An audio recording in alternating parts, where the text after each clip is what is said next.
pada hari puasamu engkau masih tetap mengurus urusanmu. Ini saya tidak pernah tahu sebelumnya. Karena itu yang saya dapat dari hamba-hamba Tuhan yang pernah saya dengar. Tapi ketika membaca ayat ini saya sadar bahwa puasa yang dilakukan dengan cara seperti itu adalah salah.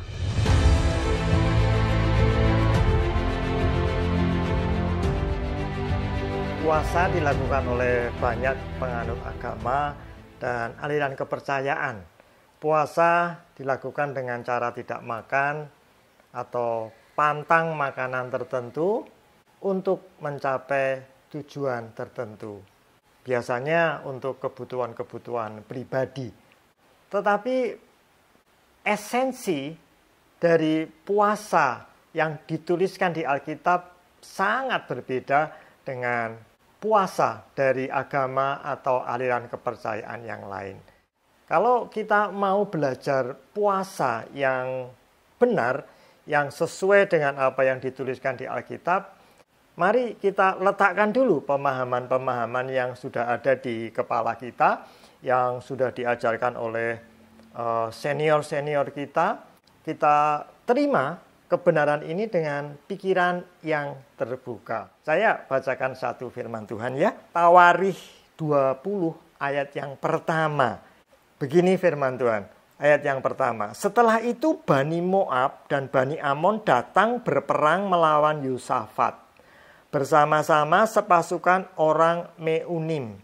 Datanglah orang memberitahukan Yosafat, suatu laskar yang besar datang dari seberang laut Asin, dari Edom, menyerang tuanku. Sekarang mereka di Haseson Tamar, yakni En-Gedi.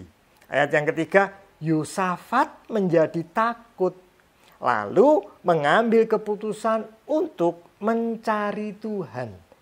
Ia menyerukan kepada seluruh Yehuda supaya berpuasa. Dikatakan tadi, Yosafat mencari Tuhan. Dia mengambil puasa, dia mengambil waktu khusus dengan tidak makan, dengan tidak minum untuk datang kepada Tuhan. Untuk meminta strategi, untuk meminta arahan bagaimana dia menghadapi pasukan musuhnya. Dengan kata lain, Yosafat tahu persis tanpa strategi yang diberikan Tuhan, dia tidak akan bisa menang di dalam peperangan ini. Kemudian apa yang terjadi? Saya bacakan dari 2 Tawarikh 20 ayat yang ke-14 ya.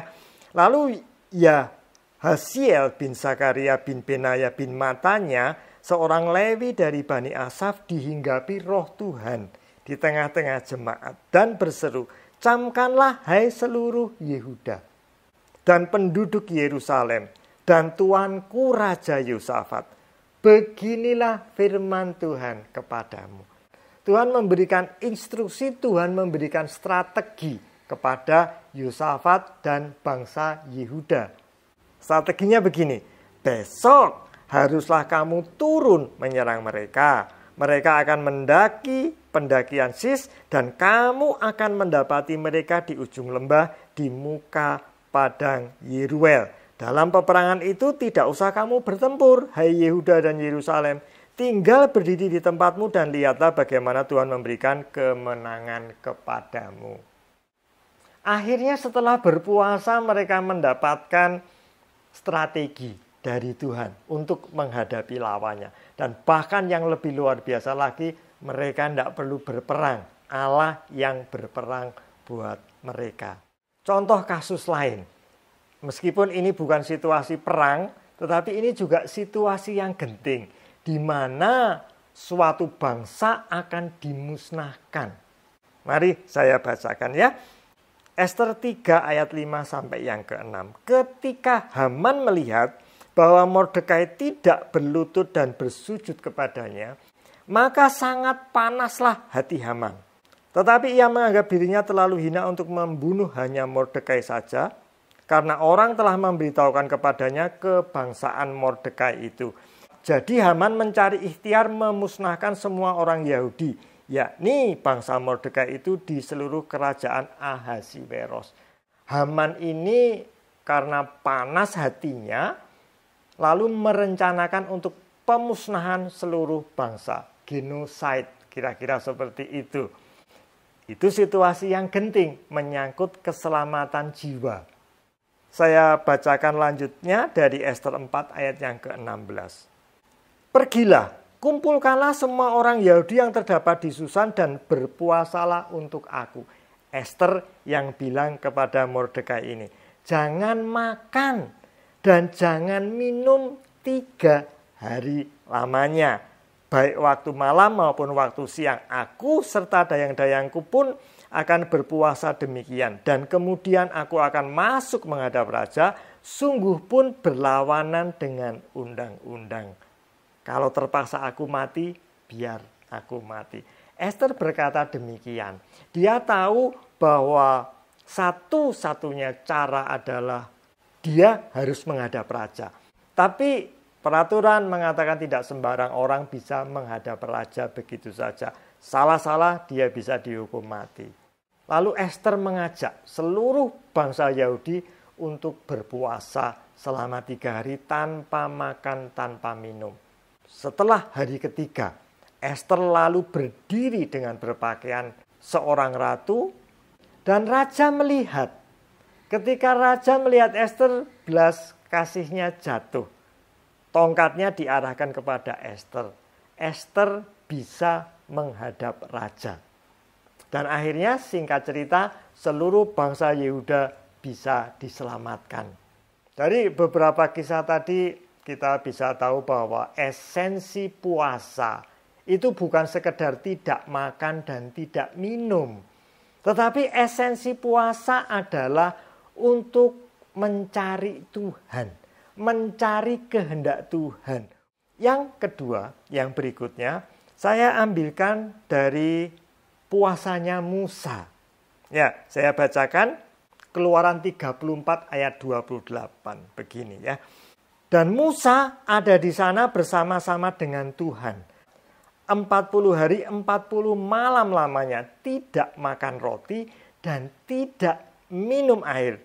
Meskipun sama-sama kemudian mendengarkan arahan dari Tuhan, tetapi puasa Musa ini tidak dalam keadaan perang. Tetapi puasa ini dilakukan sebelum Musa itu membawa bangsa Israel lebih jauh lagi. Tuhan memanggil Musa untuk naik ke Gunung Sinai. Tuhan banyak memberikan bekal. Tuhan juga memberikan 10 hukumnya untuk bangsa Israel. Puasa Musa ini sama seperti puasa Tuhan Yesus ketika dia mau memulai pelayanannya. Yesus juga berpuasa 40 hari 40 malam, baru setelah itu memulai pelayanannya. Belajar dari Musa dan Tuhan Yesus, alangkah baiknya setiap kita sebelum memulai pelayanan mengambil waktu secara khusus untuk berdoa dan berpuasa. Kita bisa menerima secara khusus hikmat yang dari Tuhan, apa yang harus kita lakukan di dalam pelayanan setiap kita. Itu yang kedua, berdoa puasa untuk menerima briefing, arahan, instruksi dari Tuhan untuk memulai pelayanan. Yang ketiga, kita bisa belajar dari orang-orang Niniwe. Mereka akan mendapatkan hukuman yang dari Tuhan. Tetapi kemudian mereka mau merendahkan diri dan berpuasa, meminta belas kasihan Tuhan turun. Dan setelah mereka berpuasa, Tuhan jatuh belas kasihan. Hukuman itu tidak jadi diberikan kepada Niniwe. Kembali lagi, tujuan puasa adalah untuk keselamatan jiwa, bukan untuk yang lain. Tujuan puasa orang Niniwe adalah pertobatan untuk lepas dari hukuman atas dosa-dosa mereka. Selanjutnya kita belajar kesalahan apa saja yang sering dilakukan orang percaya ketika dia berpuasa. Saya mau bacakan dari Yesaya 58 ayat 3 sampai yang keempat. Mengapa kami berpuasa dan engkau, E-nya besar Tuhan artinya, tidak memperhatikannya juga? Mengapa kami merendahkan diri dan engkau tidak mengindahkannya juga? Jadi waktu itu orang-orang berpuasa, merasa sudah melakukan tidak makan, tidak minum, melakukan kewajiban puasanya, tetapi Tuhan tidak mengindahkannya. Tuhan tidak memperhatikan mereka ketika berpuasa. Ternyata mereka melakukan puasa yang salah. Begini firman Tuhan, sesungguhnya pada hari puasamu engkau masih tetap mengurus urusanmu. Ini saya tidak pernah tahu sebelumnya. Jadi dulu ketika saya berpuasa, saya tidak makan, tidak minum, saya berdoa, tetapi kemudian saya kembali kepada urusan-urusan saya. Saya kembali kepada pekerjaan-pekerjaan saya. Saya pikir itu puasa yang sudah benar. Karena itu yang saya dapat dari hamba-hamba Tuhan yang pernah saya dengar. Tapi ketika membaca ayat ini saya sadar bahwa puasa yang dilakukan dengan cara seperti itu adalah salah. Kalau kita kembali mengingat di puasa-puasa yang kita sudah pelajari tadi, ya Musa contohnya. Dia naik ke gunung lalu dikatakan masuk ke awan-awan. Dan dia tinggal di situ sampai puasanya selesai. Tidak kemana-mana, tidak melakukan apa-apa. Saya lalu diingatkan di Matius 6 ya tentang hal berdoa yang diajarkan Tuhan Yesus. Tapi jika engkau berdoa, baik berdoa maupun doa puasa, ini yang harusnya kita lakukan. Masuklah ke dalam kamarmu, tutup pintu dan berdoa kepada Bapamu. Ayat firman Tuhan hari ini mengingatkan ketika kita berdoa, Tuhan itu mau supaya kita memberikan tubuh, jiwa, roh kita itu fokus kepada Tuhan. Kita masuk kamar, tutup pintu, kunci. Kita fokus hanya kepada Tuhan saja. Tidak dilakukan dengan melakukan urusan-urusan kita sendiri. Tadi kalau kita ingat peristiwa di Niniwe juga begitu. Raja Niniwe ini turun dari singgasananya. Artinya dia meninggalkan tugasnya sebagai raja untuk memimpin kerajaan. Dia duduk di Abu untuk berpuasa. Kesalahan yang kedua, saya lanjutkan dari Yesaya 58 ya, ayat yang keempat. Sesungguhnya kamu berpuasa sambil berbantah-bantah dan berkelahi serta memukul dengan tinju. Kalau zaman sekarang memukul dengan tinju akan bisa kena pasal penganiayaan ya. Tapi yang dimaksudkan di sini adalah bukan kegiatan fisiknya, tetapi sikap hatinya. Ketika berdoa dan berpuasa, sikap hati kita harus betul. Kalau dilakukan dengan sikap hati yang tidak benar, dikatakan bahwa dengan caramu berpuasa seperti ini, suaramu tidak akan didengar di tempat yang maha tinggi. Saya bacakan ayat yang terakhir, Markus 11, ayat 25 dikatakan begini, jika kamu berdiri untuk berdoa, ampuni dulu sekiranya ada barang sesuatu di dalam hatimu terhadap seseorang. Ampuni dulu orang-orang yang bersalah kepada kita. Ampuni orang-orang yang sudah melukai kita, mengata-ngatai kita. Semua dibereskan baru setelah itu kita berdoa dan berpuasa. Mari kita lakukan doa dan puasa dengan cara yang benar mulai hari ini. Tuhan Yesus memberkati.